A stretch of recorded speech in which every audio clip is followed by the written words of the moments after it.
একটা এমন কোম্পানির কথা বলছি। কোম্পানিটা কিন্তু মাল্টিব্যাগার রিটার্ন দিয়ে দিয়েছে 2100%-এর বেশি, অলরেডি রিটার্ন গিভেন।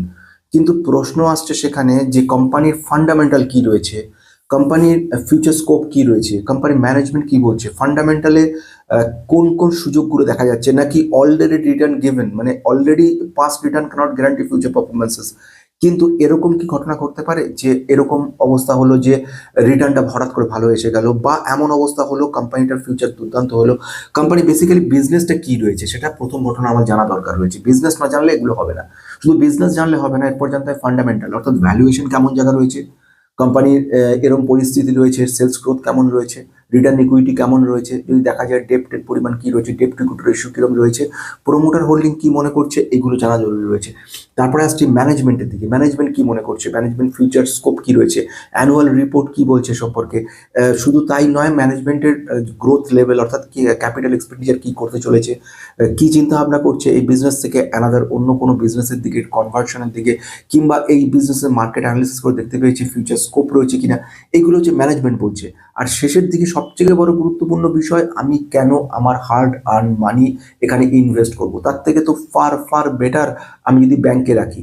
নাহলে এখানে তো প্রচন্ড রিস্কি। এমনও তো ঘটনা করতে পারে যে যেটা টাকাটা রাখলাম পুরো টাকাটা আমার অর্ধেক হয়ে গেল। এমনও তো ঘটনা করতে পারে পুরো টাকাটা, ক্যাপিটালটাই পুরো জিরো হয়ে গেল। এমনও ঘটনা করতে পারে আমার ক্যাপিটালটা 10 টাইমস হলো। কিন্তু আমি তো সেটা জানি না। তার মানে আমাকে কি জানতে হবে, ফিউচার, এবং সঙ্গে সঙ্গে আমাকে কিন্তু এই ধরনের সেন্সটা আমার সঙ্গে রাখতে হবে। কেউ নাম বললো বলে না, কোম্পানিটার ডিটেলস অ্যানালিসিসের জায়গায় জানতে হবে। সবকিছু বলার আগে, this will only for education purpose, no buy sell definition, before investing please consult yourself or your advisor. Past return cannot guarantee future performances. সবচেয়ে বেশি গুরুত্বপূর্ণ যে পয়েন্টের দিকে যাবো, কোম্পানিটার বিজনেসটা কি। কোম্পানি কিন্তু আইটি সলিউশনের উপর কাজকর্ম করছে। মানে এই কোম্পানিটা আইটি সলিউশনের উপর কাজ করে। এবারে আইটি সলিউশন বলে যদি ছোট্ট করে বলি, তাহলে কোম্পানি কিন্তু কিছু বোঝা যায় না।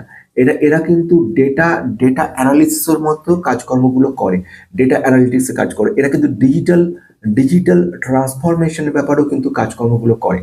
এরা কিন্তু সিআরএম, কাস্টমার রিলেশন ম্যানেজমেন্ট, একটা সফটওয়্যার আছে সিআরএম এর উপরে, তার উপরে কাজ করছে। বিজনেস অ্যানালিটিক্সের উপর কাজ করে। বিজনেসটা কোনো একটা বিজনেসের অ্যানালিসিস করে তার উপরে টোটাল ব্যাপারটার উপর দাঁড়িয়ে থাকছে, তার উপর কাজকর্ম করছে। কিছু অ্যাডভান্স ট্রিটমেন্টের উপর কাজ করে। মানে টোটালি এদের কাজকর্মগুলো হচ্ছে ইউআইএক্স এর উপর কাজ করে। মানে আলটিমেট ব্যাপারটা হচ্ছে নতুন টেকনোলজি যেগুলো যেগুলো চলছে তার উপরে কোম্পানিটা কাজ করছে। যেরকম আমরা জানলাম ইন্টেলিজেন্স অ্যানালিসিস বা CRM development, digital marketing, UX designing, automation, testing, quality, এগুলোর উপর কাজ করে। এদের যে সমস্ত প্রোডাক্ট প্রোফাইল রয়েছে তার মধ্যে একটা রয়েছে ম্যাগনেটো বলে একটা ব্যাপার রয়েছে। ম্যাগনেটো একটা সফটওয়্যার তৈরি করেছে এরা। নব কমার্স বলে আরেকটা সফটওয়্যার তৈরি করেছে। এছাড়াও প্রেসটা শপ বলে আরেকটা সফটওয়্যার তৈরি করেছে। ওয়ার্ড প্রেস এরা সঙ্গে লিঙ্ক করে কাজ করেছে কিছু। এদের কিন্তু যেটা সবথেকে গুরুত্বপূর্ণ এগুলোর মধ্যে, সেটা হচ্ছে কোম্পানির বিজনেস। যদি বলি বিজনেস কিন্তু খুব সুন্দর রয়েছে, কিন্তু এখানে বড় কিন্তু থাকছে। সেই কিন্তুটা হচ্ছে, যেখানে আইটি সেক্টরের সমস্ত কোম্পানি ডাউন, সেখানে কোম্পানির আপ হওয়ার কথা নয়। এই কোম্পানিটা অলরেডি আমার 2000% রিটার্ন দিল, আমাদের এক বছরে 43% দিল, গত এক মাসে কিন্তু রিটার্ন -22। বোঝা গেছে কেন -22? অলরেডি আইটি সেক্টরের একটা নেগেটিভ ব্যাপার চলছে, আর্টিফিশিয়াল ইন্টেলিজেন্স চলে এসছে, এবং সেখানে এসে এরা কিন্তু একটা বড় জায়গা নিয়ে ফেলেছে। আর্টিফিশিয়াল ইন্টেলিজেন্সকে একটা টক্কর দিতে হচ্ছে, কিন্তু এরাও ছোট ব্যাপার নয়, এদের এত বড় জায়গা নিয়ে রয়েছে। এবার আসবো ফান্ডামেন্টালের দিকে। ফান্ডামেন্টালটা কিন্তু সব থেকে গুরুত্বপূর্ণ বিষয়, বারবার বলি। ফান্ডামেন্টাল শিখতে গেলে আমার বেস্ট ইনভেস্টর চ্যানেলে দেখতে পারেন, সেখানে সেখানে ফান্ডামেন্টাল বলেছি। আর টেকনিক্যাল যে সমস্ত চার্ট নিয়ে, চার্ট অ্যানালিসিস, সেগুলো এখানে বলেছি। ফান্ডামেন্টালের মধ্যে যদি যাই, ফান্ডামেন্টালের মধ্যে কয়েকটা ইম্পর্টেন্ট পয়েন্ট নিয়ে আমি কথা বলবো, যেগুলো জানা কিন্তু জরুরি। এবার আসছি ফান্ডামেন্টালের মধ্যে। কোম্পানিটার ফান্ডামেন্টাল যদি দেখি, ফান্ডামেন্টালের মধ্যে সব থেকে বড় 1 নম্বর পয়েন্ট হচ্ছে nano cap company. Nano cap company কথার অর্থ হচ্ছে যেসব কোম্পানিগুলোর যাকে বলে মার্কেট ক্যাপ একদম স্মল, মানে এই কোম্পানির মার্কেট ক্যাপ 1000 কোটিরও কম। কোম্পানির মার্কেট ক্যাপ হচ্ছে 416 কোটি। তাহলে বুঝতে পারছেন কোম্পানি কত ইয়ে। কিন্তু কোম্পানি আন্ডার ভ্যালুড, এটা কিন্তু একটা পজিটিভ পয়েন্ট। আন্ডার ভ্যালুড কত, এর পি রয়েছে, পি দিয়ে মোটামুটি আন্ডার ভ্যালুয়েশন বোঝা যায়। সেখানে পি রয়েছে 16.4, 25.7 হচ্ছে ইন্ডাস্ট্রিজ পি। তাহলে বোঝা গেছে কোম্পানি কি নাম, কোম্পানির নাম হচ্ছে sigma solve limited. Sigma solve limited, এই কোম্পানিটার পি দেখি 16.4। কেন পি কমেছে? অলরেডি আমরা দেখতে পেয়েছি এক মাসের মধ্যে 22% কারেকশন হয়ে গেছে, তাই জন্য পি কিন্তু আন্ডার ভ্যালুর জায়গায় চলে গেছে। কিন্তু প্রশ্ন শুধু পি দেখে চাপানো নয়, পি হচ্ছে একটা parameter, price two earning ratio. আমাদের গ্রোথকে দেখতে হবে, শুধু গ্রোথ দেখা নয়, কোম্পানির ফিউচার প্রসপেক্ট দেখতে হবে, সমস্ত কিছু দেখে তবে কিন্তু কোম্পানিটা ঠিক করব। আমি যদি দেখি 3 নম্বর পয়েন্ট, সেটা হচ্ছে সেলস গ্রোথ। সেলস গ্রোথ বিগত 5 বছর ধরে আমরা যদি দেখি, সেটা কিন্তু সাংঘাতিক লেভেলে, মানে এখানে ওরা বলছে 48.8% কিন্তু সেলস গ্রোথ, মানে বিগত 5 বছর ধরে এরা কিন্তু 48%-এর বেশি এরা সেলস গ্রোথ দিয়ে গেছে। এটা কিন্তু একটা কি বলবো, পজিটিভ সাইন বলা যেতে পারে, খুব ভালো মাত্রায়। আচ্ছা, আরেকটা জিনিস জানার রয়েছে, সেটা হচ্ছে যে কোম্পানিটা তো পিজি কত রয়েছে, এটাও কিন্তু আমাদের জানতে হবে। পিইজি কথার অর্থ হচ্ছে প্রাইস টু আর্নিং গ্রোথ। এবং পিইজি মানে কি, ডিটেলস কি, যদি সত্যি জানার ইচ্ছা থাকে, যদি এই মার্কেটে একটা কিছু ভালো রিটার্ন নেওয়ার ইচ্ছা থাকে, তাহলে অবশ্যই ফান্ডামেন্টালটা কম বেশি আপনাকে জানতে হবে। আমি ফান্ডামেন্টাল নিয়ে ওই চ্যানেলে বলেছি, এখানে আর বারবার বলছি না। 0.57 রয়েছে পিইজি এর, ঠিক আছে। আর একটা আমি কথা বলবো যেটাও খুব গুরুত্বপূর্ণ, কোম্পানি যদি মার্কেট প্রাইস দেখি মোটামুটি 40 টাকা দাঁড়াচ্ছে, আর ইন্ট্রিনসিক ভ্যালু যেটা তৈরি করছে ওরা 71 টাকা মতো দাঁড়াচ্ছে, মানে এটা একটা পজিটিভ। ইভি বাই এবিটা দিয়ে দেখি 11.7। এইগুলো কি বলছে, এগুলো আমাদেরকে একটা পজিটিভ চ্যালেঞ্জ শোনাচ্ছে। কিন্তু শুধু এখানে শুনলেই তো হবে না, কিছু নেগেটিভ পয়েন্টও আমাদেরকে কিন্তু দেখতে হবে।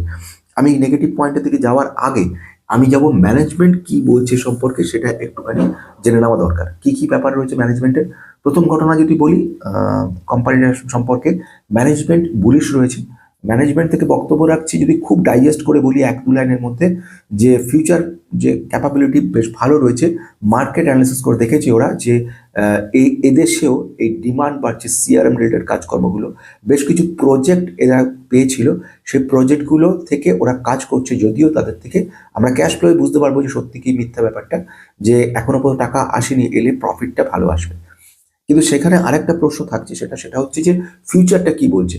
নেগেটিভ কি কি পয়েন্ট রয়েছে, নেগেটিভ পয়েন্টটাও কিন্তু একটা জরুরি পয়েন্ট, যে 5 নম্বর পয়েন্টটা লেখা দরকার, সেটা হচ্ছে নেগেটিভ।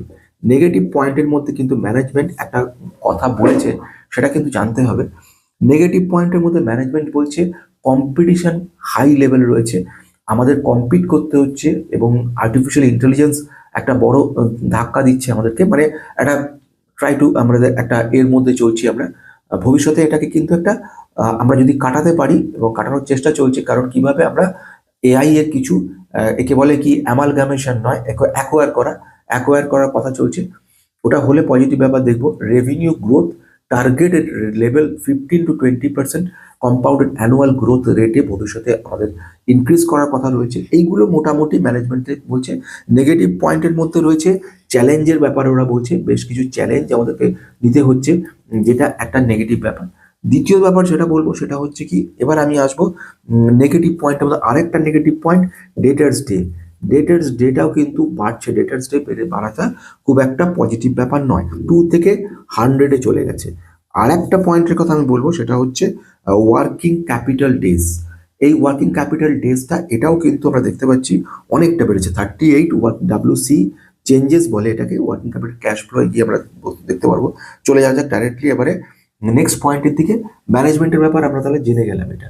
এবার আসবো কি, অপরচুনিটি ফিউচার স্কোপ কি কি রয়েছে, সেটা আসার আগে ফান্ডামেন্টালে আরেকটা পয়েন্টকে আমি কথা বলবো, দ্যাট ইজ এদের কোয়ার্টারের রেজাল্ট কেমন করেছে। আমি যদি দেখি ডিসেম্বরে 19 কোটি মতো এদের সেলস গ্রোথ ছিল, যেটা এবারে 24 কোটি হয়েছে। লাস্ট কোয়ার্টারে 25 ছিল, মোটামুটি অন অ্যান অ্যাভারেজ সুন্দর স্ট্যান্ডার্ড রেখেছে। আমি নেট প্রফিটে যদি যাই, 4 কোটি প্রফিট ছিল গত বছর, এবারে হচ্ছে 6 কোটি, 6.71। আর গত কোয়ার্টারে ছিল 6.66। তার মানে মোটামুটি নেট প্রফিটও সুন্দর জায়গা রয়েছে। তার মানে নেট প্রফিটের দিকে যদি বলি, তাহলে নেট প্রফিট আমাদেরকে কিন্তু, মানে প্রফিটেবিলিটি বললে আরো ভালো বোঝায়। প্রফিটেবিলিটির মধ্যে কিন্তু sales, revenue, operating profit margin সবকিছু বোঝায়, সব ভালো দেখাচ্ছে। এবার আসছে কি, ক্যাশ ফ্লো। এটাও কিন্তু একটা জানা দরকার, অ্যাটলিস্ট মিনিমাম একটা নলেজ রাখা দরকার ক্যাশ ফ্লো সম্পর্কে। ক্যাশ ফ্লোর মধ্যে প্রথম যেটা প্রফিট ফ্রম অপারেশনটা কিন্তু দেখাটা জরুরি রয়েছে। প্রফিট ফ্রম অপারেশন কিন্তু প্রতিবার খুব সুন্দরভাবে যাচ্ছে। গত বছরে 25 কোটি যারা ছিল, এবারে 27 কোটি হয়েছে।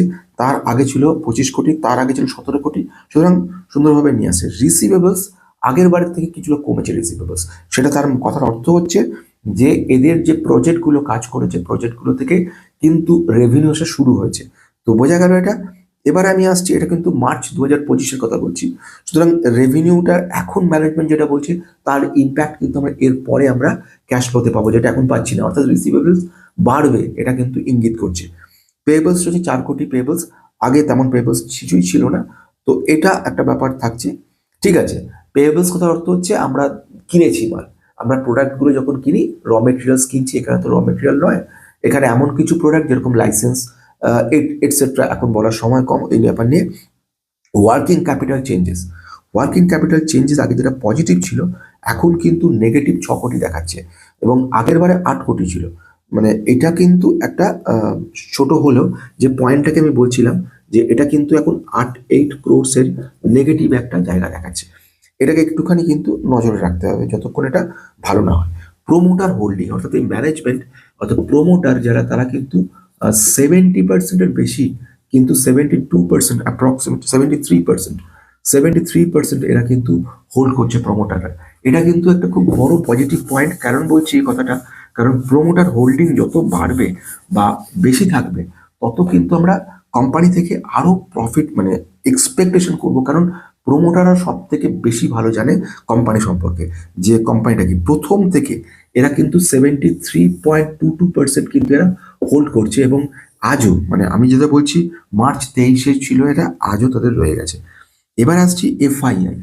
এফআইআই কিন্তু কিনেছে মানে 0.03%, মানে নেগলিজেবল নেই। আচ্ছা, ডিআইআই কোনো রকম কিন্তু স্টেক নেই, ডিআইআই স্টেক একটিও নেই, মানে এর আগে কোনোদিনই ডিআইআই ঢোকেনি, খুব রিস্কি বলে ঢোকেনি। আর রিটেলার বা পাবলিকের কাছে রয়ে গেছে সেটা হচ্ছে 26.75%। অর্থাৎ আমি যদি বলি 73% প্রমোটার হোল্ড করছে আর 26% পাবলিকের কাছে আছে। পাবলিক কেনা বেচার কথা যদি বলি স্লাইটলি বিক্রি করেছে, তাই জন্য কিন্তু এরা একটু কিনতে পেরেছে।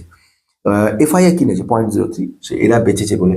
কিন্তু এইগুলো তো গেল সব বাইরের কথা, মানে আমাদের ফান্ডামেন্টাল আমাদের কিন্তু অপরচুনিটি কোথায় রয়েছে, এটা কিন্তু সব থেকে গুরুত্বপূর্ণ পয়েন্ট, যেটাকে কিন্তু আমাদের ভুললে চলবে না, কারণ এর ওপরে দাঁড়িয়ে রয়েছে ভবিষ্যৎ।